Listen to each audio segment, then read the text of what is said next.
नमस्कार। आजको सन्दर्भ कार्यक्रममा यहाँहरूलाई स्वागत छ। म चन्द्रबानिया। दर्शकवृन्द, राष्ट्रिय एकता दिवसको सन्दर्भमा आज हामी पृथ्वीनारायण शाहको दिव्य उपदेशलाई अहिलेको राजनीतिसँग जोडेर विश्लेषण गर्ने प्रयास गर्नेछौँ। पृथ्वीनारायण शाहले त्यति बेलाको 22 र 24 राज्यलाई जोडेर अहिलेको विशाल नेपाल बनाएको श्रेय उहाँलाई नै जाने गरेको छ र त्यही सम्झनामा पृथ्वीनारायण शाहलाई राष्ट्रको नायक, राष्ट्र निर्माताको संज्ञा दिँदै उहाँको सम्मानमा राष्ट्रिय एकता दिवस मनाउने गरिन्छ। पृथ्वीनारायण शाहले त्यति बेला बनाएको यो विशाल मुलुक अहिले विश्व मानचित्रमा नेपालको नाममा चिनिएको छ। त्यो नेपाललाई अहिले सङ्घीय संरचनामा जाँदा 7 प्रदेशमा विभाजन गरिरहँदा अहिले मुलुक टुक्र्याउन खोजिएको हो कि यो लोकतन्त्र गणतन्त्र हुँदै सङ्घीय संरचनामा भनेर यसको पक्ष विपक्षमा आलोचना र यसको बहस पनि भइरहेको छ र संहितामाथि कतै पुनर्विचार पो गर्ने बेला भएको छ कि यसले मुलुक कमजोर पो बनाइरहेको छ कि भन्ने पनि अहिले तर्क वितर्क भइरहेको छ। जे होस्, पृथ्वीनारायण शाहको यो 279औं जन्म दिवसको सन्दर्भमा आज हामी राष्ट्रिय एकता दिवस र त्यसको सान्दर्भिकता अनि पृथ्वीनारायण शाहले त्यति बेला दिनुभएको दिव्य उपदेशलाई अहिलेको नेतृत्वसँग त्यति बेलाको पृथ्वीनारायण शाहको चेतनाको स्तर र अहिलेको हाम्रा नेताहरूको चेतना स्तरलाई तुलना गरेर हामी विश्लेषण गर्ने प्रयास गर्नेछौँ। यो विषयमा छलफलको लागि आज हामीसँग इतिहासविद प्राध्यापक डाक्टर राजकुमार पोखरेल आज हामीसँग हुनुहुन्छ। उहाँ त्रिभुवन विश्वविद्यालयको केन्द्रीय इतिहास विभागको प्रमुख हुनुहुन्छ र उहाँको बारेमा थप परिचय दिनुपर्दा उहाँले झन्डै 1 दर्जन बढी पुस्तकहरू प्रकाशित गर्नुभएको छ, लेख्नुभएको छ। उहाँको सबैभन्दा बढी चर्चामा रहेको पुस्तकको कुरा गर्दाखेरि नारायण हिटी दरबार र देशभक्तको अवसान उहाँको चर्चामा रहेको पुस्तक हो। नेपालको पूर्वी सिमानामा भारतीय अतिक्रमण भन्ने पुस्तक पनि उहाँको रहेको छ र नेपालको कम्युनिस्ट आन्दोलनका 4वटा पुस्तक गरी जम्मा 1 दर्जन बढी पुस्तकहरू अहिले बजारमा प्रकाशित छन्। उहाँ नै इतिहासविद प्राध्यापक डाक्टर राजकुमार पोखरेलसँग आज हामी पृथ्वीनारायण शाहको दिव्य उपदेशको बारेमा विश्लेषण गर्ने प्रयास गर्नेछौँ। यहाँलाई स्वागत छ डाक्टर साहब। धन्यवाद। मैले भूमिकामा अलि लामै भने बुझ्न सजिलो होस् भनेर होइन।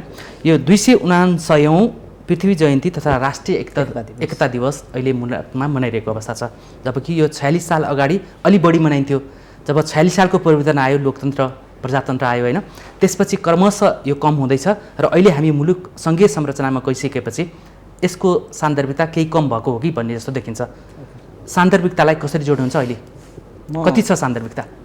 यो सान्दर्भिकता एउटा कुरो पृथ्वीनारायण शाहको सबभन्दा पहिला आज पृथ्वी जयन्तीको उपलक्ष्यमा म यहाँको लोकप्रिय टेलिभिजन मार्फत आम नेपाली नागरिकहरूमा, आम नेपाली दाजुभाइ दिदीबहिनीहरूमा एकताको सन्देश जाओस् भनेर पहिला चाहिँ शुभकामना व्यक्त गर्न चाहन्छु। र मैले भनिने कुरा भनेर भनेको यहाँ चाहिँ विशुद्ध ऐतिहासिक दस्तावेजहरूको आधारमा ऐतिहासिक धारबाट कसरी विकसित भएको छ र इतिहासको विद्यार्थी भएको नाताले म त्यो ढङ्गले प्रस्तुत हुन चाहन्छु, पहिलो कुरो। र दोस्रो एउटा कुरो के छ भनेदेखि पृथ्वीनारायण शाहको दिव्य उपदेशको आधारमा, पृथ्वीनारायण शाहले चालेका कदमहरूको आधारमा आजको यो सन्दर्भमा हेर्दा हामी चाहिँ नेपालको इतिहासलाई अलिकति पल्टाएर हेर्नुपर्छ। हामी मध्यकालीन इतिहास हेर्छौँ। पूर्वमा कुनै समय एउटा जुम्लामा सिजा राज्य थियो। सिजा राज्यबाट त्यो खस राज्य भनियो। खस राज्यले राज्य एकीकरणको एउटा अभियान सुरु गर्यो। भनिन्छ तिब्बततिरबाट आएका नागराजाले राज्य स्थापना गरे। त्यो राज्य व्यापक रूपमा फैलियो। त्यो राज्यको फैलावट भाषाको दृष्टिकोणले, राज्य नियन्त्रणको दृष्टिकोणले, सार्वभौमिकताको दृष्टिकोणले त्यो राज्यको फैलावट एक अर्थमा भन्यो भने पूर्वमा कामरूपा आसाम र पश्चिममा कात्रीपुर भन्नुको अर्थ काश्मीरसम्म नेपालको सिमानाको लगभग त्यो लेखाजोखा पाइन्छ। र त्यो राज्यले 2वटा योगदान दिएको छ पहिला। र त्यो सिजा राज्यभित्रको एउटा टुक्रा थियो त्यतिखेर गोर्खा। त्यो सिजा राज्यको एउटा अभिन्न अङ्ग हो त्यो। अहिले जसरी हामी काठमाडौँ ललितपुर भनौँला त्यस्तै त्यो एउटा अभिन्न अङ्ग हो सिजा राज्य अन्तर्गतको। नागराजाले सुरु गरेका, तिब्बतबाट आएका नागराजाले सुरु गरेको त्यो राज्यको खस राज्य, खस राज्यले सिर्जना गरेको त्यो एउटा थियो। त्यसले 2टा काम गर्यो। भलै त्यो टुक्रियो पछि राजा रजौटाहरूले स्वतन्त्र हुने चाहना गर्दाखेरि राज्य तितरभित्र भयो। 22-24 राज्यमा ती विभाजित भयो। त्यसले गरेको 2टा योगदान उसले छोडेर गएको छ। त्यति हुँदा पनि एउटा कुरो के भनेर भन्दाखेरि भाषा, भाषामा एकरूपता। बोल्ने लवजहरू, हाम्रा टोनहरू फरक होला तर पूर्व मेचीदेखि पश्चिम महाकालीसम्मको एउटै भाषा। दोस्रो, त्यो राज्यले सिर्जना गरेको भनेको एउटा सेनाको निर्माण, शक्तिशाली सेनाको निर्माण गरे सेना त्योभन्दा अगाडि नेपालको इतिहासमा सेना निर्माणको प्रक्रिया थिएन। र हामी अहिले बटालियनको गुल्मको कन्सेप्ट गर्छौँ, त्यसैले बनाएको हो। त्यो आधारमा त्यो त टुक्रियो, 22-24 राज्यमा गयो। हजुर। पृथ्वीनारायण शाह राजा हुँदा अलिकति नरगोपाल शाहले नुवाकोट आक्रमण गर्न खोजे, उनको पालामा सकेनन्। पृथ्वीनारायण शाहले सुरुमा राज्य स्थापना गर्दाखेरि भलै उनको दृष्टिकोण त्यो 20 वर्षको केटो राजा भएको न हो, अघि अल्लारे केटो, त्यो के हुन्छ हामी चाहिँ टिनेजर भन्छौँ अहिले भन्दाखेरि। र ऊ त्यो चन्द्रगिरी पहाडमा आएर चाहिँ काठमाडौँ उपत्यका हेर्दाखेरि यहाँको सम्पन्नता देखेर लोभिएर पहिला यसको चाहिँ राजा हुन पाए कस्तो हुन्थ्यो, यसको राजा हुन पाए कस्तो हुन्थ्यो, मनसुवा चाहिँ त्यस्तो थियो भनेर भनेको छ। भरे त यहाँभित्र पसिसकेपछि व्यापक रूपमा चाहिँ अब यसलाई जब यहाँभित्र पस्यो, यहाँभित्र विजय गइसकेपछि यसको सुरक्षाका लागि चाहियो, थ्रेट आयो। दक्षिणबाट थ्रेट, पश्चिमबाट चाहिँ अरू राज्यहरूबाट थ्रेट, पूर्वतिरबाट थ्रेट, सबैतिरबाट चाहिँ चुनौती एक खालको भइसकेपछि वरिपरिका राज्यलाई पनि यो भित्र नगाभिकन त्यो चाहिँ हुँदैन। भन्नुको अर्थ सबै राज्यहरूलाई एक ठाउँमा ल्याउँदाखेरि चाहिँ आउनु पर्यो। अब पृथ्वीनारायण शाहको यहाँले भन्नु, यसले गर्दाखेरि राष्ट्रिय एकीकरणको भावना त्यहाँबाट मुखारित भयो। भलै सुरुमा थिएन होला, त्यो बच्चाले सोद्धाखेरि यसको राजा हुन पाए कत्रो गर्व थियो, तर हरेक गर्दै लाँदाखेरि व्यवहारमा प्र्याक्टिसमा गइसकेपछि जब व्यवहारिक ज्ञान पनि त्यसभित्र पर्न थाल्यो, राज्य एकीकरणको अभियान सुरु गरे। राज्य एकीकरण अभियान पुरा गरेको पृथ्वीनारायण शाहले सुरु गरेको। नेपाल बनाएको श्रेय पृथ्वीनारायण शाहलाई जान्छ, किनभने सुरु त त्यसले गरे, बाटो चाहिँ देखाएको छ नि त। हरेक कुराहरूमा चाहिँ पृथ्वीनारायण शाहका दिव्य उपदेशले हरेक कुराहरूलाई चाहिँ त्यो देखाएको छ। हामी त्यसमा जान्छौँ। मैले अहिले हामी तपाईँको पुस्ता, हाम्रो पुस्ता भन्दा हामीभन्दा कम पुस्तालाई पनि पुजिने गरी भन्दैछौँ होइन। पृथ्वीनारायण शाहलाई अहिले हामी राष्ट्रको नायक नै भन्छौँ, नेपाली एकीकरणको नायक भन्छौँ होइन। गर्व गर्न लायक नेपालको अभिभावक भनेर पनि उहाँलाई भन्ने गरेको छ। यो एउटा गर्व गर्न लायक छ होइन। उहाँले चाहिँ कति वर्षमा सुरु गरेर कति वर्षमा चाहिँ एकीकरण सम्पन्न गर्नुभयो? अब उहाँ राजा भएको, पृथ्वीनारायण शाह राजा भएको भनेको विक्रम सम्वत 1779 होइन। अब मृत्यु भएको 1831। हजुर। शासनको हिसाबले त्यो पनि 32 वर्षको शासन। 32 वर्ष होइन? 32 वर्षको शासन हो। पृथ्वीनारायण शाहको शासनको अवधि भनेको 32 वर्षको शासन भयो। त्यो 31 वर्ष समथिङ केही महिना भनौँ यसको हिसाबले। र त्यो 32 वर्षको शासनको अवधिभित्र चाहिँ उहाँले त्यो सुरु गरेको हो। र पृथ्वीनारायण शाहले छोडेको त्यो शासनभित्र छोडेको चाहिँ एउटा कुरो के हो भनेर भन्दाखेरि कति जटिलता, कति कठोर त्यतिखेरको समयमा। अहिलेको जस्तो यातायातको सुविधा त होइन त त्यतिखेर, अहिलेको जस्तो सम्पन्नता त थिएन, फोन मोबाइल सुविधा आदि इत्यादि त थिएन त त्यतिखेर त। कहीँ जानु पऱ्यो भनेदेखि एउटा मान्छे कहीँ जानु पऱ्यो भनेदेखि एउटा चिठी लेखेर कसैलाई पठाउनु पर्थ्यो। अहिले 5 मिनटमा पुग्ने ठाउँमा त्यतिखेर 3 दिन लाग्थ्यो नि। हजुर, अझ महिनौँ पनि लाग्थ्यो, महिनौँ दिन पनि लाग्थ्यो नि त। त्यो अवस्थामा राज्य एकीकरण गर्नु भनेको अप्ठ्यारो थियो, ज्यादै अप्ठ्यारो थियो। दोस्रो कुरो, यदि खस स्टेटबाट टुक्रिएका राज्यहरू जस्ताका तस्तै तिनीहरूलाई चाहिँ रजौटाकै रूपमा परिणत गरेर चाहिँ राख्न दिएको थियो भनेदेखि पनि हामी नेपाली भनेर बस्न पाउने थिएनौँ। नेपाली भनेर बस्न पाउने थिएनौँ। त्यो राज्य रजौटाको रूपमा टुक्रिसके पछाडि त्यो पाइँदैन थियो। अभियान सुरु गरियो, जुन अभियानले एउटा राष्ट्र बन्यो। त्यो राष्ट्रमा भोलि इँटा थप्ने काम त अरूले, पछाडिका राज्यका शासकहरूले पनि गरे, त्यहाँभित्र जनताहरूले पनि योगदान गरेका छन्, अरू पनि गरे। जस्तो अहिले हामी नेपाली एकीकरण गर्दा पृथ्वीनारायण शाहलाई लिन्छौँ र त्यसलाई बलियो बनाउने, संस्थागत गर्ने अरूले गरे। उहाँले चाहिँ 32 वर्षको अवधिमा, शासन सत्ताको अवधिमा चाहिँ उहाँले एकीकरण गर्नुभयो। यसलाई लिँदाखेरि चाहिँ नि जस्तो अहिलेको राजनीतिसँग तुलना गरेर हामी यसलाई विशेष प्रयास गरिरहेका छौँ होइन। त्यति बेला पृथ्वीनारायण शाह गोर्खामा जन्मिए, गोर्खाबाट काठमाडौँलाई त्यो डाँडाबाट हेर्दाखेरि लोभिएर आए भन्ने कुरा छ र उहाँले विस्तार गर्दै जानुभयो पूर्वदेखि पश्चिमसम्म होइन। त्यो उहाँको चाहिँ त्यति बेलाको एउटा युवा अवस्थामा एउटा शक्तिको उन्मादमा उहाँले चाहिँ आफ्नो साम्राज्य विस्तार गर्दै जानुभयो, या यो चाहिँ नेपाल भन्ने कहाँ रहेछ मलाई एउटै सूत्रमा एउटै मालामा गाँसौँ भन्ने चाहिँ उहाँको अभिप्राय देखिन्छ? एउटा कुरो के थियो भनेदेखि त्यही बेलाको अवस्थामा, त्यही बेला पृथ्वीनारायण शाहले नेपालको भू राजनीतिलाई अहिलेको शासकहरूभन्दा राम्रोसँगले बुझे भन्छु म चाहिँ। उहाँले किन बुझ्नुभयो त भनेर भन्नुहुन्छ भनेदेखि दक्षिणतिर भारतमा आएर शासन गर्ने अङ्ग्रेज संसारमा कुन चाहिँ ठाउँमा पुगेका थिएन, सबै ठाउँमा पुगेको थियो। कहीँ बाँकी थियो? दक्षिण भारतका त सबै बर्मा खाएको छ, पाकिस्तान खाएको छ, बङ्गलादेश खाएको छ, श्रीलङ्का खाएको छ, हुँदाहुँदै अफगानिस्तान टेकिया छ, कुन चाहिँ ठाउँ छैन, कुनै ठाउँ थिएन। जबकि ब्रिटिसले नचलाएको नटेकेको ठाउँ भनौँ न, त्यत्रो साम्राज्य अमेरिकामा समेत साम्राज्य अमेरिकन इन्डिपेन्डेन्ट वार त झन् ठुलो लडाइँ नै भयो त्यहाँ चाहिँ ब्रिटिसहरूको विरुद्धमा। भनेपछि त्यत्रो साम्राज्य कायम गरेको राज्य चाहिँ यहाँभित्र पसिसके पछाडि यसलाई थाम्न सकिँदैन भन्ने दृष्टिकोण त्यतिखेरै बनाउनु, त्योसँग हामीले झुक्न पनि हुँदैन, त्योसँग हामीले ज्यादै न्यु खोज्न पनि हुँदैन भन्ने नीति त पृथ्वीनारायण शाहले बनाएको छ कि। त्यही खालको व्यवहार त्यो उनको उसमा देखिया छ, उनको राज्यकालभरिमा देखिया छ। त्यो छिमेकीसँग सम्बन्ध राम्रो राख्नु, यसलाई नजिक पनि आउन ज्यादै नजिक आएर हातेमालो पनि नगर्नु, यसलाई टाढै दूर दूर गएर एकदम छिछि भनेर चाहिँ नफ्याँक्नु, त्यो आइलाग्छ। आइलाग्ने ठाउँमा पनि नपुर्याउनु, उसमाथि जाइ नलाग्नु। तर के छ भन्दाखेरि योसँग चाहिँ अत्यन्त सतर्क भएर चाहिँ व्यवहार गर्नु भनेर त त्यतिखेरै बनेको छ पृथ्वीनारायण शाहले। भलै एउटा कुरो चाहिँ हामी के देख्छौँ भनेदेखि ब्रिटिस त्यहाँबाट भाग्यो नि पछि, अहिलेको अवस्थामा हेर्दा त ब्रिटिस त भाग्यो, भारत चाहिँ स्वतन्त्र भयो। टुक्रा टुक्रा भएका राज्य, भारतका टुक्रा टुक्रा 50वटा राजा थिए भारतमा। त्यो 50वटा राज्यलाई जोड दिने काम त कसले गर्यो भने ब्रिटिसले गर्यो। भारतको कुनै आन्दोलनले त्यो एकीकरण गरे हो र? त्यो टुक्रा टुक्रा जोडिने हुँदाखेरि भारतमा फेडरलिजम छ, तर त्यो फेडरलिजम अहिले पनि धरापमा छ। हामीले त्यो यो अहिलेको अवस्थाको फेडरलिजम धरापमा परेको त हामीले युगोस्लाभिया देख्यौँ, सोभियत सङ्घ देख्यौँ नि, देखेका छैन र? तर नेपालको कन्टेस्टमा त्यही फेडरलिजम लागू गर्नका निम्ति विदेशीहरू लागे, हामी पनि लाग्यौँ। विदेशीहरूको पछि लागेर हामी पनि लाग्यौँ है। हजुर, त्यो चाहिँ अहिले मलाई लाग्यो यदि त्यही चाहिँ खस राज्यबाट त्यो शिक्षा पृथ्वीनारायण शाहले लिएर चाहिँ यसलाई चाहिँ टुक्रेकोलाई जोडाउनु पर्छ भन्ने उनले त त्यो सिकेको हो।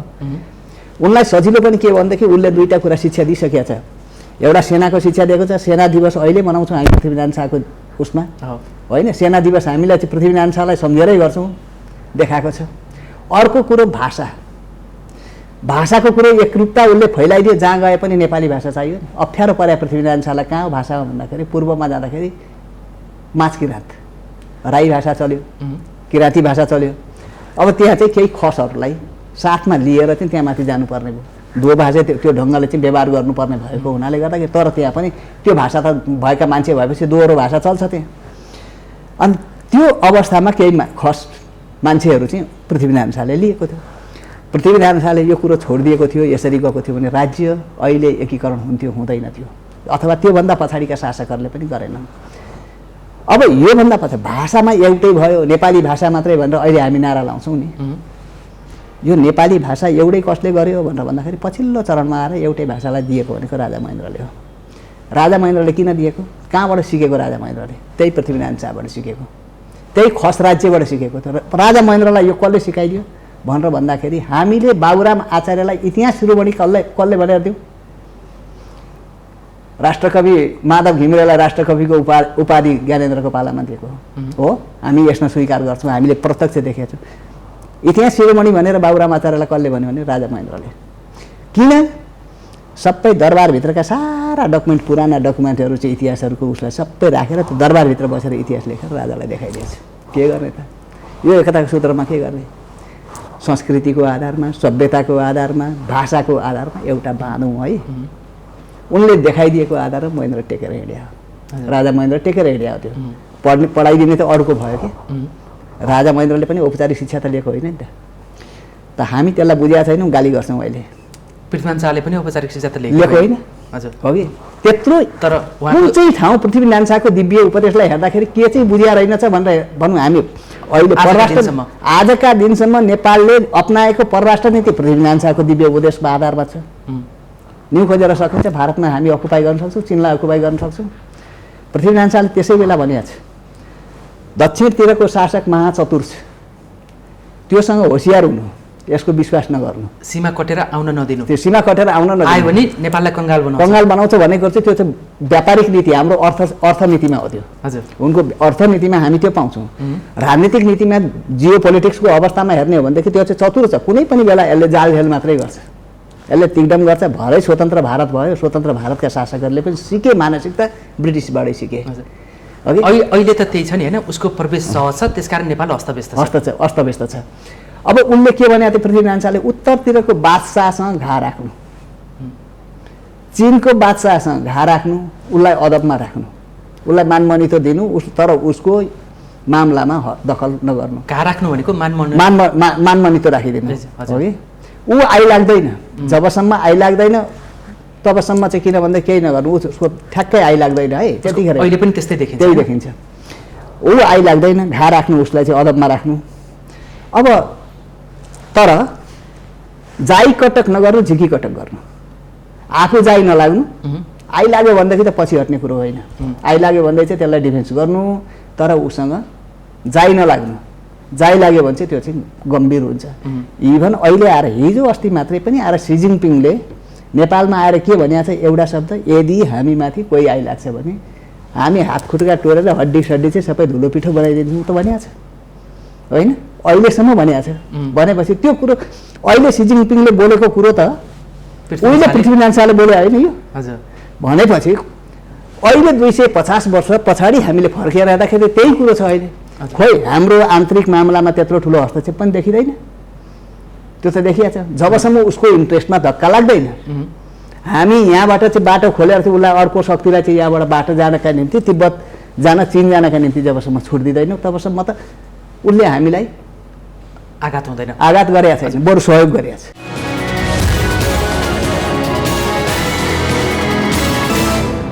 पृथ्वीनारायण शाहलाई हामी राष्ट्रको नायक भन्न सक्छौँ, एउटा गर्व गर्ने अभिभावकको रूपमा लिन सक्छौँ, जसले विश्व मानचित्रमा नेपाललाई नेपालको नाममा चिनाए होइन। उनी नभएको भए यो नेपाल यो अवस्थामा हामी नेपाली भनेर चिनिन्थेन होइन। जबकि भारत चाहिँ टुक्रा टुक्रा 50औं राज्य थियो, बेलायतले आएर एउटा गरिदियो, एउटा बनाइदियो। अब अलिकति अमेरिकातिर र जापानतिर हेरौँ, नेपाल एकीकरण पूर्व अमेरिका बेलायतको उपनिवेश, नेपाल एकीकरण भएको पनि 25-30 वर्षपछि मात्रै हजुर ऊ चाहिँ त्यो मुक्त भयो होइन, बेलायतको साम्राज्यबाट मुक्त भएको देखिन्छ। अब जापानकै कुरा गर्दा पनि नेपाल एकीकरण पछिको 100 वर्षसम्म पनि जापान अन्धकारमा थियो भनेर इतिहासमा पढ्न सकिन्छ। अहिले जापान विश्वको लागि एउटा उदाहरणीय विकसित मुलुकको रूपमा देखिन्छ होइन। अब 250 वर्ष अगाडिको पृथ्वीनारायण शाहको उपदेश पनि अहिले पनि दिव्य उपदेशकै रूपमा परराष्ट्र नीतिदेखि विकासको धेरै आधारहरूमा उहाँको जग देखिन्छ।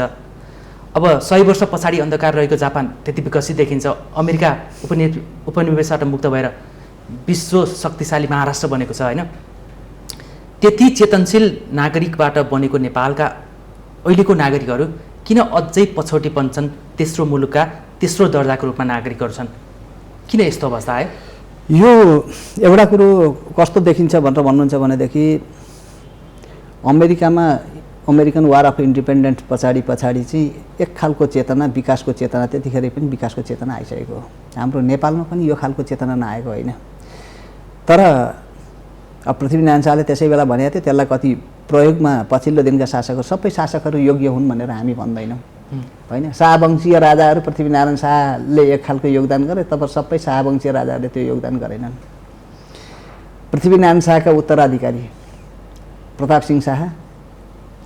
प्रताप सिंह शाहको चाहिँ योग्य भनेर हामी भन्न सक्दैनौँ, किनभनेदेखि उनको 2-2.5 वर्षको शासन हो, त्यही उनको चाहिँ मोज मस्तीमा बिताउने खालको उनको रूपरेखा थियो।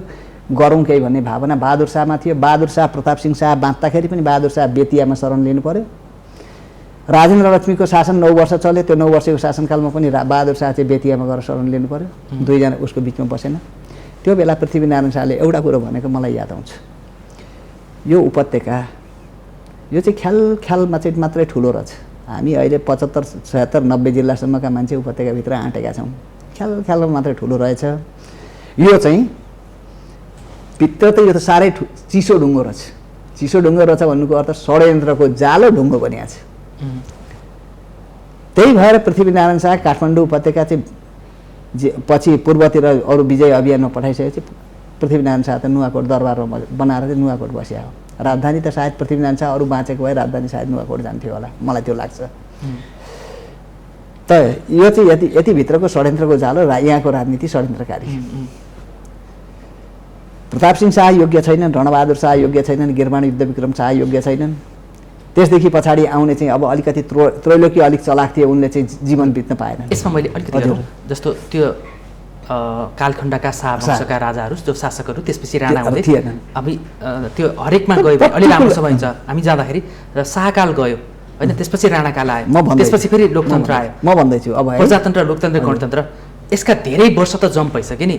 त्यति बेलाको 249औं हामी पृथ्वी जयन्ती मनाइरहेका छौँ होइन, कम्तीमा 250 वर्ष त अगाडिको कुरा भयो। 250 वर्ष अगाडिकै राजाले अति राम्रो उपदेश अहिलेसम्म चाहिँ परराष्ट्र नीति बन्ने गरी उपदेश दिएको छ। एउटा कुरो जस्तो त्यसपछिको कालखण्डमा चाहिँ विकासको चेतनाको स्तर नेतृत्वमा किन आउन सकेन? यो एउटा कुरो के छ भनेर भन्दाखेरि राजाहरूले जस्तो राजाहरू एउटा कुरो शासक त्यसका लागि योग्य पनि हुनुपर्छ, शासन गर्ने मान्छे योग्य हुनुपर्छ, चाहे शाहकालीन चाहे राणाकालीन चाहे पछाडिको अहिलेका शासकहरू हुन्। शासन गर्ने मान्छे जनताको भावना। पृथ्वीनारायण शाहले त्यो ए बाबा त्यो कालु पाण्डेलाई चाहिँ मुख्तियार बनाउने बेलामा, कालु पाण्डेलाई नायक बनाउने बेलामा, अहिलेको मानव प्रधानमन्त्री बनाउने बेलामा विराज बखेतीलाई त मैले त इच्छा गरेको थिएँ, तर सबै जनताहरूको चाहिँ चाहना चाहिँ कालु पाण्डेलाई र त्यसलाई कालु पाण्डेलाई दिएँ।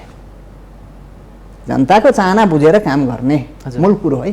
लोकतन्त्रवादी देखियो ऊ त त्यहाँ लोकतन्त्रवादी भएन त्यहाँ। हजुर, त्यो हिसाबले चाहिँ उनले चाहिँ कालु पाण्डेलाई मैले आजदेखि म कज्याइदिएँ अथवा काजी बनाइदिएँ। त्यो इतिहासविदहरूले चाहिँ पक्षमा लेखे या साँच्चैकै पृथ्वीनारायण शाह लोकतन्त्रवादी नै देखियो? जनताको चाहना, जनताको इच्छा, जनताको भावना बिना चाहिँ उनले चाहिँ त्यस्तो धेरै चाहिँ जबरजस्ती गरेका छैनन्।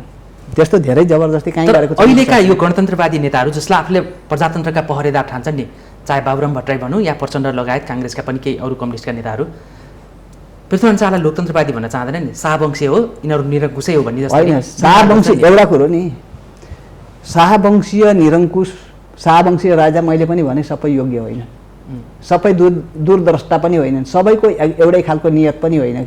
केही कुरामा कसैको योगदान हो। पृथ्वीनारायण शाहको एउटा योगदान राष्ट्र निर्माणको अभियान उनले देखाए, बाटो देखाए, त्यो योगदान हो। त्यस पछाडि त अर्को स्टेपमा त बहादुर शाह हो, राजेन्द्र लक्ष्मीको हो, त्यसदेखि पछाडि आउँदाखेरि भीमसेन थापाको, अमरसिंह थापा, भीमसेन थापा भने त शाहवंशी त होइन नि त। भनेपछि सबै शाह राजाहरू त्यत्तिकै सक्षम छैनन्, खास गरेर तर पृथ्वीनारायण शाह चाहिँ पृथक रहे होइन। यसमा मैले जोड्न खोजेँ अहिलेका नेतृत्व जसलाई आफूलाई विश्वका आधुनिक भन्छन् र विश्व ब्रह्माण्ड पढेको लेखेको छन्, विश्व घुमेको छौँ, हामी सबै जान्दछौँ भनेर प्रजातन्त्रको र संहिताको वकालत गरिरहन्छन् नि, अहिलेका चाहिँ शासन सत्तामा अहिले कब्जा गरिरहेका चाहे नेकपाभित्र कङ्ग्रेसका नेता र त्यति बेलाको पृथ्वीनारायण शाहलाई तुलना गर्ने हो भने के पाइन्छ चेतनाको स्तर? पृथ्वीनारायण शाह एउटै कुरो, त्यतिखेर पृथ्वीनारायण शाहको दिव्य उपदेश एउटा हेर्नुपर्छ हामीले, हाम्रो जियो पोलिटिक्स, हामी दुई ढुङ्गा बिचको तरुल। हजुर, होइन, दुई ढुङ्गा बिचको दुईतिर दुईवटा ठुल्ठुला शक्तिशाली, एकातिर चाहिँ अङ्ग्रेजको शक्तिशाली एकातिर थियो, अर्कोतिर चाइना थियो शक्तिशाली। हजुर, अङ्ग्रेजको तुलनामा त चाइना पनि त्यतिखेर शक्तिशाली होइन, अहिलेको अवस्थामा हेर्ने भने चाइनाको तुलनामा नथिङ इन्डिया, फेरि त्यो तुलनामा आउँदैन। अब हामी चाहिँ उत्तरतिरको के छ भन्दाखेरि हिमालयन बोर्डरले चाहिँ अलिकति छेकिया छौँ, दक्षिणतिर खुला सिमाना छ, हाम्रो विडम्बना छ त्यो। र दोस्रो कुरो के छ भनेर भन्दाखेरि त्यो बेला हामी यो बिचमा चाहिँ हामीले व्यवहार गर्नु पर्दाखेरि यही ढङ्गले चाहिँ हामीले व्यवहार गर्नु पर्यो। हामी तलबाट फस्टाएर होइन माथि लहर जानु पर्यो। अब पृथ्वीनारायण शाहको तरुल भनेको त माथि जानु पर्यो, तल बोब्लाउने ठाउँ छैन, किन भनेदेखि तरुल दुई ढुङ्गा चेपिएको, माटो भए पो ठुलो हुन्छ, ढुङ्गो भएपछि चेपिन्छ। त्यस कारणले यो ढङ्गले होइन माथि लहर फैलिने चाहिँ बाटो खोज्नु पर्यो। र विकासका लागि बाटो खोज्ने त्योभन्दा अर्को उपाय हुँदैन। दुईटासँग समान दूरी समान व्यवहार खोज्नु स्वाभाविक हो। त्यो त्यही अनुसारले चाहिँ चल्नु, दक्षिणतिर चाहिँ होसियारी भएर बस्नु, उत्तरतिर चाहिँ घा राख्नु। यो कुरो अहिले पनि प्र्याक्टिसमा यतिखेरै पनि छ। तर हाम्रा नेताहरू, हाम्रो अहिलेको यदि लोकतन्त्रवादी भनेर भने यदि कहीँबाट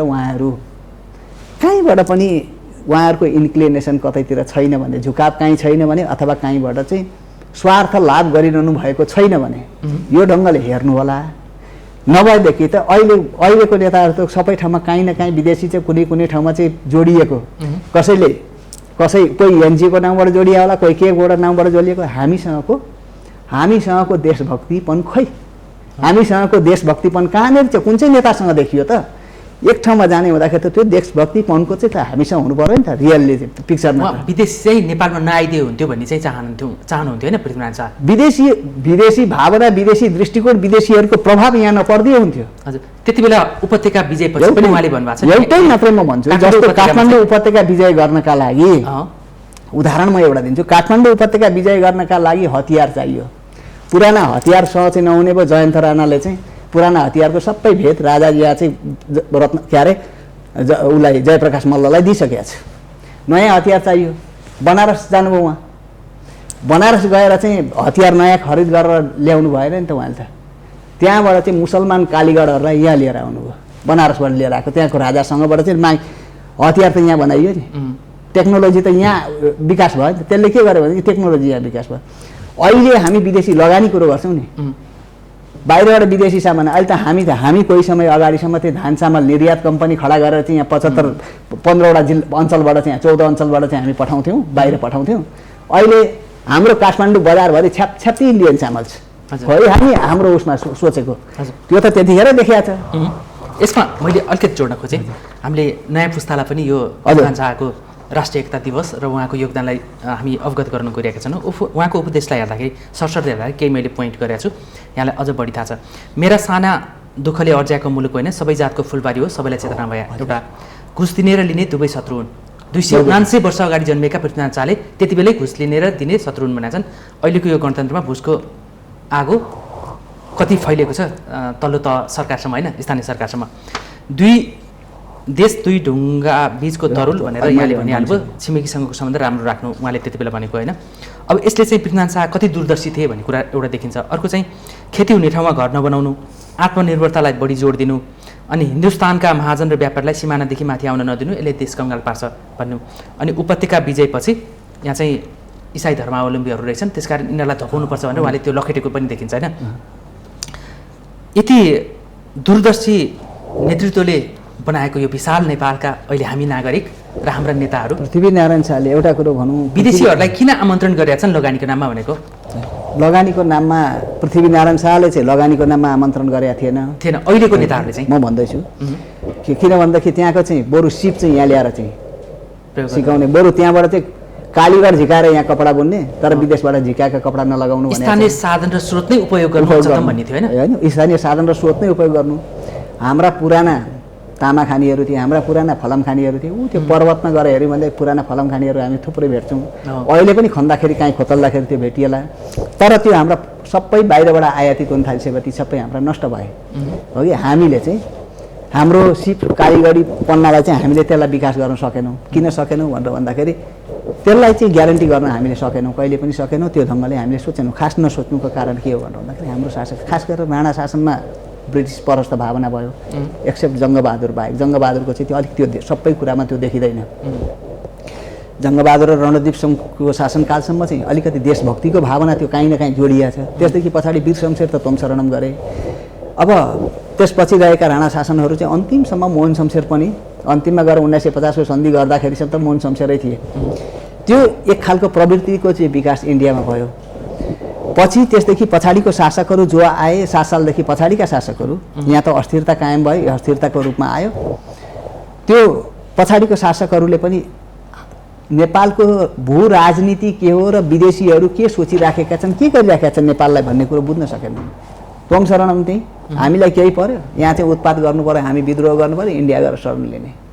नेपालभित्र त होइन हो कि। नेपाली जनतासँग बसिया भए पो थाहा हुन्छ। गएर चाहिँ भारतसँग चाहिँ भारतमा गएर शरण लिइसकेपछि भारतमा उसले आफ्नो अनुकूल अनुसार चलाउँछ चलाउँदैन। यसमा अर्को एउटा माओवादीको सशस्त्र 10 वर्ष युद्ध पनि हेरौँ न, जनयुद्ध होइन। उनले जनयुद्ध जनताको लागि, प्रजातन्त्रको लागि लडाइँ भनेको छ होइन। जबकि 279 वर्ष अगाडि जन्मेका पृथ्वीनारायण शाहले नेपालमा विदेशीलाई आउन नदिएर चाहिँ स्थानीय स्रोत साधनको उच्चतम प्रयोग गर्दै, जस्तो भारतमा चाहिँ ब्रिटिसको चाहिँ उपनिवेश रहँदा र उसले आफ्नो साम्राज्य विस्तार गर्न खोज्दाखेरि नेपालले ढुङ्गाबाट लडाइँ गरेको होइन, बाणहरू गरेको, गुलेली खेलेको, अथवा चाहिँ मौरीको गोला प्रयोग गरेको, बारुद भन्ने यस्तो देखिन्थ्यो होइन। माओवादीको सशस्त्र द्वन्द्व हेर्दा भारतमै बसे भारतकै हतियार प्रयोग गरेर नेपाली जनता विरुद्ध लडे, नेपाली शासक विरुद्ध लडे होइन। त्यति बेलाको शासक र अहिलेको शासकको सोचमा पनि धेरै फरक रहेछ नि अघि। अहिले के भयो भन्दाखेरि हजुर नेपालको राज्य सत्ता त्यतिखेर विदेशीबाट समर्थन पाउनका निम्ति वीर शमशेरले सुरु गरेको यो अङ्ग्रेजहरूसँगको चाहिँ निकटता अब हुँदाहुँदै पछिबाट चाहिँ के हो भन्दाखेरि राणा शासनको अन्त्य गर्दाखेरि राणा शासन विरोधी जुन आन्दोलन भयो नि, यदि मेरो दृष्टिकोणले भन्नुहुन्छ भने म 7 सालमा क्रान्ति भयो, परिवर्तन भयो, यो भयो भन्ने पक्षमा म स्वीकार गर्ने पक्षमा छैन। राजा त्रिभुवन टोटल्ली भारतप्रति नतमस्तक थिए। उनको सल्लाहकारै भारतीय नागरिक ल्याएर राखेका छन् त गोविन्द नारायण सिंह त। हजुर। अनि त्यो अवस्थामा भारतले सोचेको के हो त्यतिखेर भनेर भन्दाखेरि वल्लभभाइ पटेलहरू त सबै हैदराबाद सरह चाहिँ यहाँ चाहिँ नेपाललाई चाहिँ भारतमा गाड्ने सोचमा थिए। हजुर। नेहरूको सोच अलिकति फरक थियो। के भनेर भन्दाखेरि संविधान सभाको चुनाव गराउने हो, संविधान सभाको चुनाव मार्फत त्यो संविधान मार्फत चाहिँ जनताको मत पनि आयो नि त त्यहाँ त, त्यो जनताको मत मार्फत चाहिँ नेपाललाई भारतमा मर्ज गराउने हो, वैधानिक तरिकाले मर्ज गराउने हो, त्यो अवैधानिक तरिकाले होइन। अब भइदियो के भनेर भन्दाखेरि संविधान सभाको चुनावै त्यस बेला भएन। राजा महेन्द्र सत्तामा आइसकेपछि त उनले त बटारेर लिएर गए, संविधान सभा त हर्यो नि त। अब त्यो मतबाट त भारतमा गाड्न त सकिएन। राजा महेन्द्रले त अर्को तरिकाले गर्थे, उन चाहिँ विश्वमा चाहिँ अरू देशहरू चाहिँ सम्बन्ध सम्पर्क राखेर लिएर हिँड्दिन थाले। अनि त्यसले गर्दाखेरि त के भयो भनेर भन्दाखेरि अब यसै गर्न सकिएन। अब सक्ने दोस्रो चोटि फ्लो के हो भनेर भन्नुहुन्छ भने त्यहाँभित्रको जनसङ्ख्या, त्यहाँको अरबौँ नागेको जनसङ्ख्या हाम्रो 3 करोड जनसङ्ख्या, यो 3 करोडमा पनि कति त त्यतैका छन् होइन। हामीले काउन्ट गर्दाखेरि 3 करोडभित्र हामी 2 करोड छौँ कि छैनौँ अहिले हामीलाई भन्नुपर्ने हुन्छ त्यो। अब त्यतैको मान्छेहरू छन् भनेपछि त्यो जनसङ्ख्याको माध्यमबाट अहिले पनि फ्लो गर्नु पर्यो। पहिलो स्टेप ब्रेकिङ इन्डिया एउटा चाहिँ हामीले त्यो किताब मल्होत्राको किताब छ, पश्चिमाहरूको प्रभावको विषयमा हामी त्यहाँ कुरो गर्छौँ। अर्को चाहिँ मिसन र हो कि त्यतिखेरको चाहिँ त्यो रको चिफ त्यतिखेर उसले चाहिँ आफूले लेखेको किताब मिसन र भन्ने नेपाललाई इन्डियामा गाब्नका निम्ति के भूमिका गर्न खोजिएको थियो भन्ने कुरो त प्रष्ट लेखेको जस्तो सिक्किम अकुपाई गरेको त प्रष्टै देखाएको छ।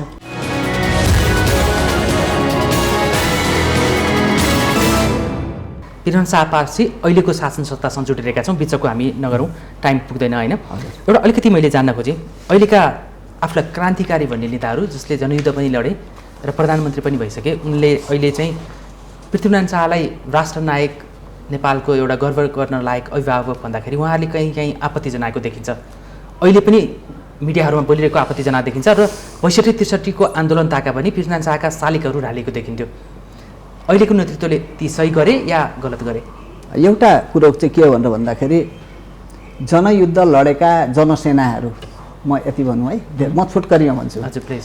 जनयुद्ध लडेका जनसेनाहरू आज कतिपय जनसेनाहरू नेपाली सेनामा छन् हो, क्यान्टोनमेन्टबाट चाहिँ नेपाली सेनामा प्रवेश गरेका छन्।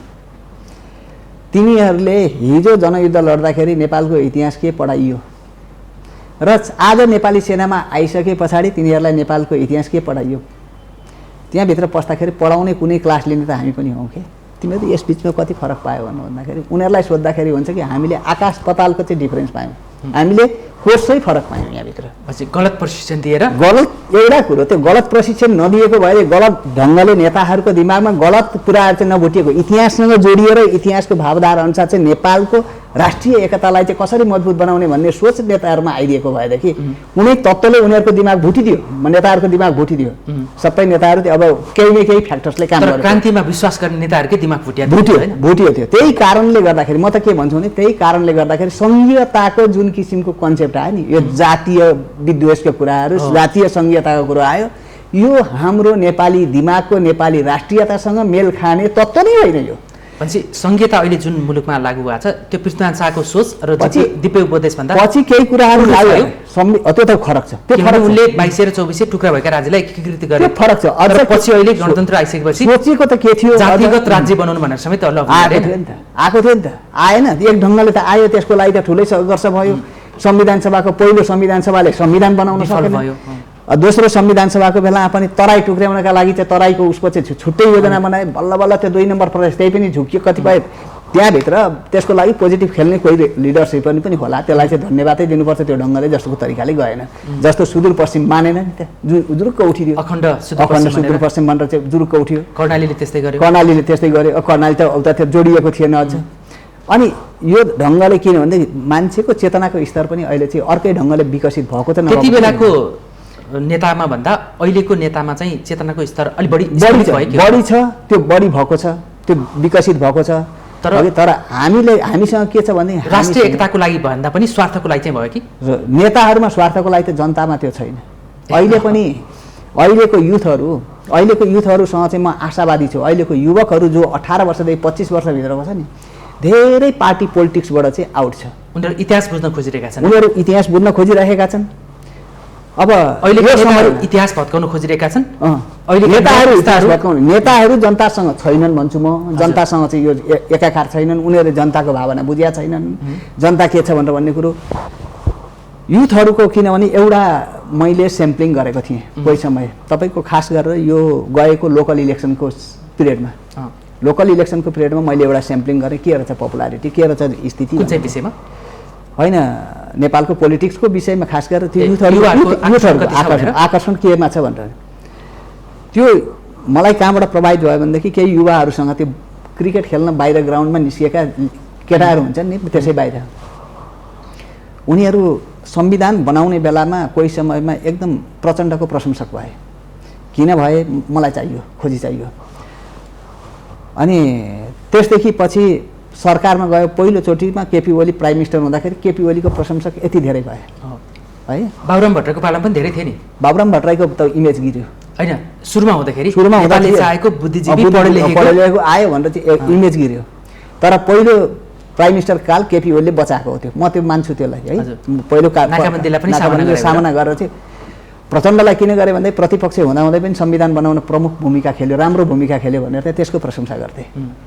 दोस्रो, केपी ओलीको किन नाकाबन्दीको गर्यो भनेर भने त्यसदेखि पछाडि प्रचण्ड चाहिँ केपी ओलीको सरकारबाट छुटेर गएपछि केपी ओलीलाई तिनै मान्छे प्रचण्डलाई गाली गर्न पुगे है। केपी ओलीको त्यही पपुलारिटीले तपाईँको लोकल इलेक्सन हेर्दाखेरि त्यतिखेरको मैले त एउटा बाहिर उनी गरेका थिएँ, 41% भनेको थियो, नभन्दै 31% चाहिँ एमाले पपुलारिटी लिएर आयो। त्यो त लोकल इलेक्सन त उसको त आकलन चाहिँ 41 थियो, मेरो 41 थियो, तर आयो चाहिँ 39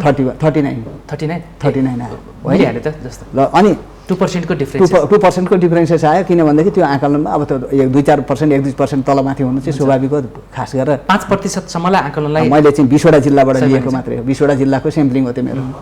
हिमाल पहाड तराई गरेर चाहिँ त्यो हेर्दाखेरि विभिन्न सेक्टर थियो, फेरि एउटै फ्याक्टर्सबाट मात्रै लिएको होइन। अनि त्यो हेर्दाखेरि त के थियो भने त्यतिखेर एकदम पपुलारिटी थियो। अब पछिल्लो चरणमा अहिले सबै लिडरहरू यो नभनौँ, अहिले सबैलाई त्यो शक्ति के गर्दैछ, त्यो ग्रुप चाहिँ के गर्छ भने गाली गर्छ नेतृत्वलाई। अहिलेको राजनीति किन चाहिँ गाली गरेको नेपाल भन्दाखेरि यो चाहिँ बिगारे यिनीहरूले। हजुर, यसमै छ नि। अब म अलिकति जान्छु, समय कम हुँदै गइरहेछ है। नेपालको इतिहासलाई हामी पृथ्वीनारायण शाहलाई राष्ट्रिय एकताको गौरवको रूपमा, राष्ट्रनायकको रूपमा लिइरहेका छौँ। तर अहिलेका गणतन्त्रवादी भन्ने नेताहरूले उहाँको अलिकति मूल्याङ्कन गरे या अवमूल्यन गरे, त्यसमा समीक्षाको इतिहासलाई सही ढङ्गले मैले अघि भने नि, इतिहासलाई सही ढङ्गले किनभनेदेखि मैले त्यही जनयुद्धका सिपाहीहरूको कुरो निकालेँ। हजुर, त्यो चाहिँ उनीहरूले चाहिँ गलत पोजिसन दिएको चाहिँ आइहाल्यो। इतिहासलाई सही ढङ्गले लिडरसिप, एउटा कुरो लिडरसिपले के गर्छ भन्नुहुन्छ भनेदेखि विगत फर्किएर हेर्छ, त्यसलाई वर्तमानसँग कम्पेयर गर्छ, सफल लिडरसिप। हजुर, त्यसदेखि पछाडि ऊ अगाडि बढ्न खोज्छ भविष्यको लागि। तर यहाँ चाहिँ के भन्नु भन्दाखेरि नाउ हिँड्छ नि पानीमा, अगाडि हिँड्दैछ, पछाडि चाहिँ मेट्दैछ, पाइला मेट्दैछ। पछाडिको पाइला नफर्किएर हेरिसकेपछि म कुन ठाउँमा डिरेक्सनमा जान्छु भन्ने छैन। अनि अगाडि आउने कुरो चाहिँ झ्वाम्मै जे आउँछ सुविधामा, जे आउँछ उसमा ध्याप्पै गरिहालौँ। अहिलेको गणतन्त्रवादी नेताहरूमा गणतन्त्रवादी नेता कुर्सी पहिलो लक्ष्य, त्यसको लागि जताबाट जाए पनि त्यो चाहिँ अनि कसरी हुन्छ, निश्चित एउटा बाटो चाहियो। अब सिंहदरबारको कुर्सी छेक्नका लागि पार्टीको कुर्सी, अर्को कुर्सी कहाँबाट हुन्छ है। पृथ्वीनारायण शाहको दिव्य उपदेशमा छ नि, यो कुर्सी र सत्ता अनि शासनमा केही छ त्यस्तो अहिलेमा सान्दर्भिक? एउटा कुरो चाहिँ के छ भनेर भन्दाखेरि पृथ्वीनारायण शाहको दिव्य उपदेशभित्र योग्य मान्छेहरूलाई चाहिँ एउटाको चाहिँ दरबार त्यसै नपस्नु भनेको छ। भन्नुको अर्थ त्यसै नबुझिकन त्यो नजानेको मान्छेलाई दरबार नपसाउनु, यो चाहिँ धेरै कुराहरू विचार गरेर मात्रै दरबार पसाउनु। र भन्नुको अर्थ योग्य मान्छे, बुझेको मान्छे, त्यहाँभित्रको मान्छे मात्रै दरबारभित्र पस्नु। शासन गर्नका निम्ति कतिपय ठाउँमा के हुन्छ भनेदेखि बाहिर विदेशमा हामी हेर्छौँ नि, पञ्चायत कालमा एउटा त्यसको डिरेक्सन कहीँ भेटिन्थ्यो। राष्ट्रिय पञ्चायतको अध्यक्ष भइसकेपछि प्रधानमन्त्रीका लागि योग्य हुन्थ्यो होइन। अहिले हामी कतिपय मुलुकहरूमा हेर्छौँ, ऊ राष्ट्रपति, उपराष्ट्रपति, कुनै मन्त्री अगाइ भइसकेपछि मात्रै त्यो माथिल्लो पदमा जान्छ, एकैचोटि आउँदैन। सुरुमा सहायक मन्त्री होइन, त्यो एक ठाउँको एउटा च्यानल गेट। अनि उसले चाहिँ त्यहाँको चाहिँ ब्युरोक्रेसी बुझिया हुनु पर्यो। त्यहाँभित्रको चाहिँ खास गरेर स्कुलिङ भनेको त्यो स्पाई स्कुलिङ हुन्छ नि, राज्यको गोप्य, त्यो गोपनीयतालाई ख्याल गर्नु पर्यो। हाम्रो त के हुन्छ भने यहाँ त गोपनीयता त पहिला वासिङटन पुग्छ कि नयाँ दिल्ली पुग्छ। अब वासिङटन र नयाँ दिल्लीको सेवक नभइकन चाहिँ यहाँ चाहिँ शासनमा नआउने भन्ने भावना भइसकेपछि यो ढङ्गले काम गरिसकेपछि हामी सुरक्षित कहाँ छौँ? यो त पृथ्वीनारायण शाहको नीतिभन्दा बिल्कुलै विपरीत हो। हजुर, हामी अझ एउटा अलिकति भ्रामक प्रचारको बारेमा एउटा हेरौँ न। हजुर, तपाईँले यसलाई अझ स्पष्ट पार्नुहोला, यो नेपालीले नै भ्रामक प्रचार गरे या विदेशीहरूले चाहिँ घुसपैठ गरेर यो प्रचार गरे भन्नेमा? जस्तो पृथ्वीनारायण शाह गोर्खामा जन्मिए, उनले उपत्यका विजय गर्दै नेपाललाई एकीकरण गरे, अहिलेको जुन विशाल नेपाल छ त्यो हो होइन। जस्तो उपत्यका विजय गर्दा किर्तिपुरमा विजय गर्ने क्रममा किर्तिपुरीहरूको सत्रधार्नी नाक काटेको भन्ने अङ्ग्रेजी लेखकले जुन लेखेको कुरा चाहिँ विश्वभर फैलियो होइन, जसले गर्दा किर्तिपुरका नागरिक उनीहरू अहिले पनि राज संस्था राजा भनेपछि अझ पनि अर्कै दृष्टिकोणले हेर्ने गर्छन्, हाम्रो नाक काटेको थियो र भनेर इतिहासले, हो कि भने त्यो थाहा छैन। यसलाई कतिपय इतिहासकारहरूले कपोलकल्पित र यो भ्रामक कुरा भनेका छन्, तर अङ्ग्रेजले त्यो बेलामा यो लेख लेखे, यो सही थियो या गलत? म भन्छु अङ्ग्रेजकै लिएर आउँछु। छोटकरी पृथ्वीनारायण शाह गोर्खाबाट यहाँ आइसके पछाडि यहाँको सुरक्षा गर्नका निम्ति यहाँका चाहिँ अङ्ग्रेजहरूका जासुसहरू, त्यतिखेर भनेका जासुसहरू भनेको क्रिस्चियन पादरीहरू हुन्। ती पादरीहरू यहाँभित्र बसुन्जेलसम्म यसको सुरक्षा गर्न सकिँदैन। त्यस कारणले यिनीहरूलाई यहाँबाट लखेट्नुपर्छ। लखेटिने मध्येका फादर जिसेपी पनि एकजना हुन्, सबभन्दा पहिला लेख्ने उनी मान्छे हुन् यसको विषयमा। यो सत्रधार्नीको उनीले लेखे हुन्। फादर जिसेपीबाट सुरु भयो यो। पछि बहादुर शाहको पालामा कर्कप्याट्रिक नेपाल आए। हामी कर्कप्याट्रिकको किताब अहिले पनि हामी रेफरेन्सको रूपमा पढ्छौँ, an account of the kingdom of Nepal. त्यस्ता पुस्तक किन अहिले रिजेक्ट गरिँदैन? होइन, विशेष सूचीमा राखियो। सोर्सको रूपमा सोर्स मेटेरियल, त्यसभित्र गलतलाई गलत भन्ने हो, सहीलाई सही भन्ने हो। किनभने कसैले गाली नै गरेर लेखेको हो भने सोर्स मेटेरियल त्यहाँभित्र पनि। अब यसलाई स्पष्ट पारिदिनुहोस्, यो सही थियो या गलत? सत्रधारी म भन्दैछु। अब त्यो चाहिँ एउटा कुरो चाहिँ के हुन्छ भने युद्धको बेलामा मेरो दृष्टिकोणले अहिले पनि कहाँ के हो भन्ने कुरो चाहिँ अहिले कसैले भन्न सक्दैन, त्यो कहीँ पनि छैन। छन चाहिँ छ, अझै पनि त्यहाँ एउटा ढुङ्गो छ किर्तिपुरमा, अझै बाटोमा किर्तिपुर जाने हस्पिटलतिर जाने बाटो, नाक काटिएको थियो। त्यहाँ चाहिँ थुथु गर्छन् कुनै एक समयमा है, त्यहाँको मान्छेहरू थुथु के भनेर भन्दाखेरि यहाँ नाक थुपारेको थियो पहिला भन्छन् भन्नलाई।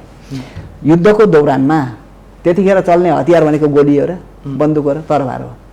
त्यो तरबार चलाउँदाखेरि यसरी घुमाएर चलाउनु पर्दाखेरि कसको नाक काटिन्थ्यो, कसको कान काटिन्थ्यो, कसको आँखा छिनिन्थ्यो, कसको टाउको गाडिन्थ्यो। त्यो चाहिँ त्यो ठाउँमा आउँदैन, त्यो होला कसैको काटियो होला, नाक काटिन्थ्यो। एउटा कुरो पनिसमेन्टको रूपमा समातेर ल्याएर काटेको चाहिँ त्यस्तो देखिँदैन पनिसमेन्टकै रूपमा। किनभनेदेखि द्वारेले ढोका खोलिदिएको छ, उसको छोरो किडन्याप भइसकेपछि द्वारेले ढोका खोलिदियो, ढोका खोलिदिइसकेपछि छोरो फेरि लगेर सकुशल गोर्खालीहरूले बुझाइदियो द्वारेलाई। त्यो ढोका खोलिसके पछाडि गोर्खालीहरू भित्र पसे, त्यसभित्रमा केही लड्न आए मान्छेहरू, त्यो लड्न आउँदाखेरि वारफेयर भएको छ। एउटा समातेर वारफेयर गर्न आउँदा पृथ्वीनारायण शाहको दुईवटा नीति हो। फेरि एउटा कुरो के छ भने जो आत्मसमर्पण गर्छ, ल तिमीहरूको रीतिथिति अनुसार तिमीहरू नै शासन गर, तर यो राज्य चाहिँ स्वीकार गर, यति मात्रै हो। पूर्वमा पल्लो किराँतसँग लिम्बूहरूसँग गरेको सम्झौता 1774 सनको 1774 गरेको सम्झौता त्यही हो। उनीहरूले चाहिँ पछिसम्म राजा महेन्द्रको पालासम्म त्यो किपट जस्तै थियो। अब जुन ठाउँमा चाहिँ कब्जा गर्न आउँदाखेरि बल प्रयोग गर्यो, लड्न आयो, लड्न आउँदाखेरि लडेर चाहिँ कब्जा गरेको छ है। त्यहाँ किर्तिपुरमा त लड्न आइसकेपछि लडेर कब्जा गर्ने हुँदाखेरि वारफेयरमा केही कुरा त सबै कुरो त राम्रो केही हताहती भयो, तर नाकै छामेर तेरो काट्यो। तर त्यति बेला इज्जत गयो भन्ने कुरामा हाम्रो अझै पनि नाक काटियो त्यो चाहिँ भनेको होला सायद होइन, इज्जत गयो भन्नेमा चाहिँ नाक काट्यो भनेको नाक काटियो। अब कसैको वारफेयरमा कसैको काट्यो, तर त्यति बेलाको जनसङ्ख्यामा 70 धार्नी पुग्ने कति कसले जोख्या थिए र कतिवटा गर्थ्यो, 10वटा गर्थ्यो। इज्जत गयो भन्ने सेन्समा चाहिँ त्यो इज्जत गएको भन्नेसम्म चाहिँ नाक काट्यो। तर उसले चाहिँ यसरी लेख्यो, तर त्यस्ता लेखकहरूको पुस्तकहरूलाई ब्यान गर्नुपर्ने ठाउँमा गरिएन। यो पनि एउटा कुरो ब्यान गर्नै पर्ने भन्ने कुरोमा चाहिँ म किन स्वीकार गर्दिनँ भन्नुहुन्छ भने नि, ब्यान गर्नु पर्दैन भन्नु भने त त्यो कुरामा त्यो पुस्तकमा लेखेको कुरा सत्य थियो भन्ने हो नि। त्यसलाई असत्य पनि भन्छौँ नि हामी, यो चाहिँ असत्य हो है कि यो प्रमाण पुगेन कि हिस्ट्रीको त पछिल्लो उसमा प्रमाण खोज्दाखेरि इतिहासमा के भन्छ भने त्यो चाहिँ असत्य थियो, पछिल्लो राइटरहरूले लेखे। ठिक छ, यो असत्य कुरा थियो, भ्रामक प्रचार थियो, यसले गरौँ होइन, पादरीहरूले त्यो गरे। अब जति बेला अहिले हामी पृथ्वीनारायण शाहको दिव्य उपदेशलाई लिएर अहिलेका नेताहरूलाई तुलना गरिरहँदाखेरि अहिलेको नेताहरूको चेतना स्तर चाहिँ त्यति बेलाको पृथ्वीनारायण शाहको जति देखिँदैन।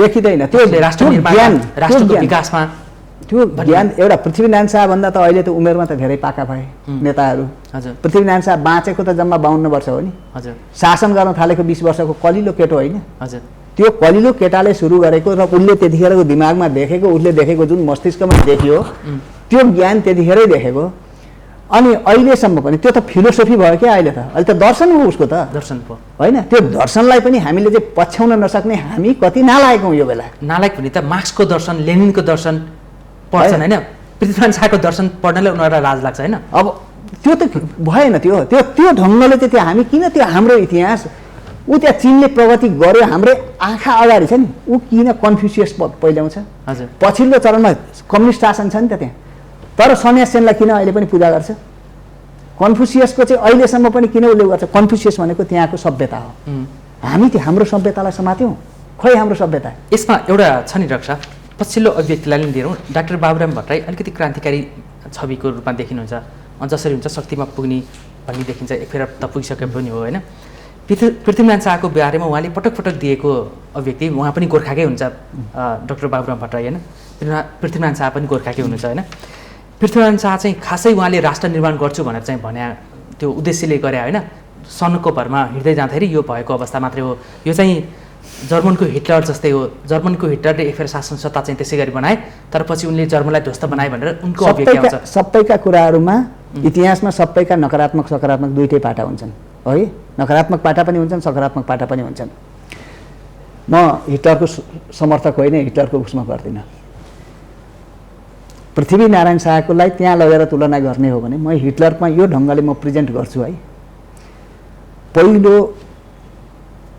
विश्वयुद्धपछि जर्मनलाई उठ्नै नसक्ने गरी थाला बचाउने गरी भर्सेलिस सन्धि भयो म इतिहासकै विद्यार्थी हुँ भर्सेलिस सन्धि भयो एउटा होटलमा लगेर यति अपमानित गरेर भर्सेलिजमा एउटा होटलमा लगेर यति अपमानित गरेर त्यो जर्मनी उठ्नै नसक्ने गरी उठ्नै नसकेकै खरि थला पर्ने गरी चाहिँ त्यो सन्धि गरियो त्यो सन्धिको आशयमा तपाईँको फ्रान्सबाट चाहिँ वरिपरिका क्षेत्रहरूबाट जर्मनी उठ्नै सक्दैन त्यो कहिले हो उसले तिनीहरूलाई पैसा तिर्दा चाहिँ उ गर्नु पर्थ्यो आफू कङ्गाल भएर जाने थियो यदि हिटलरको उदय त्यो ठाउँमा उसले नेसनलिजमको स्लोगन दिएर त्यो हिटलरको चाहिँ नाजीवाद भन्छ कि क्या नाजीवाद भन्छ मुसोलिनीको फाँसीवाद हो त्यो नारा दिएर उसले चाहिँ जर्मनी जनतालाई एकीकृत गरेर माथि नउठाएको भए भलै उसले सेकेन्ड वर्ल्ड वारमा हिटलरले जितेको भए त्यो संसारको हिरो हुन्थ्यो हार्नु र जित्नुमा कुरो हो नि त चाइनामा माओ सेतुङ हारेको भए तिनलाई चाहिँ सबभन्दा ठुलो संशोधनवादी भन्थ्यो जितेको हुनाले नायक भए मार्क्सिजमका केही कुरालाई त उनले चाहिँ रिफर्म गरेका छ नि त है अब त्यो हिसाबले हेर्ने हो भनेदेखि हिटलरका अरू कुराहरूमा कतिपय कुराहरूमा नकारात्मक कुराहरू चाहिँ म सबै सपोर्ट गर्दिनँ जर्मनीलाई उठाउनका लागि त उसले योगदान गरेको छ त किन भनेदेखि जर्मनी जनताको चेतना त माथि उठाइदियो नि त जर्मनीमा चाहिँ त्यो आइसके पछाडि चाहिँ उसले दोस्रो विश्वयुद्धबाट ढलेको जर्मनी हिटलर ढल्यो के ढल्यो भन्दा हिटलर नै ढल्यो जर्मनी त ढलेन जर्मनी त आज पनि हेर्दाखेरि विकसित राष्ट्रको दाँजोमा छ शक्तिशाली राष्ट्रको दाँजोमा चाहिँ आज पनि जर्मनी छ त्यो त उठ्यो नि त उता तर पहिलो विश्वयुद्धको ठाउँमा नै त्यो भर्सेलिस सन्धिकै दायरामा भएको है जर्मनी आजसम्म सुत्या सुतै हुन्थ्यो हजुर भनेपछि नेपालको इतिहासमा पृथ्वीनारायण शाह चाहिँ एउटा बिर्सनै नसक्ने पात्र हो यदि होइन उसलाई यदि हामी बिर्स्यौँ भने हामी राष्ट्र बिर्स्यौँ हामीले नेपाल बिर्स्यौँ हामी नेपाली होइनौँ यदि पृथ्वीनारायण शाहलाई हामी गाली गर्छौँ तुच्छ मान्छौँ यदि त्यसलाई थुक्छौँ अथवा घृणा गर्छौँ भने वी आर नट नेप्लिज हामी नेपाली हुँदै होइनौँ हजुर महत्त्वपूर्ण समय र विचारको लागि यहाँलाई धन्यवाद ल मलाई पनि यो माउन्टेन टेलिभिजनले यसरी भन्ने मौका दिएकोमा म पनि धन्यवाद दिन्छु यहाँलाई पनि हस् धन्यवाद आदरणीय दर्शकवृन्द आज हामीले राष्ट्रनायक पृथ्वीनारायण शाहको राष्ट्रिय एकताको दिवसको सन्दर्भमा उहाँको त्यति बेलाको दिव्य उपदेश अहिलेको सन्दर्भमा कति सान्दर्भिक छ भन्ने सन्दर्भमा नेपालका एकजना इतिहासविद त्रिभुवन विश्वविद्यालय केन्द्रीय इतिहास विभागका प्रमुख प्राध्यापक डाक्टर राजकुमार पोखरेलबाट हामीले जान्ने र बुझ्ने प्रयास गऱ्यौँ यिनै संवादको साथ आजको श्रृङ्खलाबाट म चन्द्र बानिया बिदा हुन्छु सत्य तथ्य र निष्पक्ष समाचारको लागि माउन्टेन टेलिभिजन हेर्दै रहनुहोला नमस्कार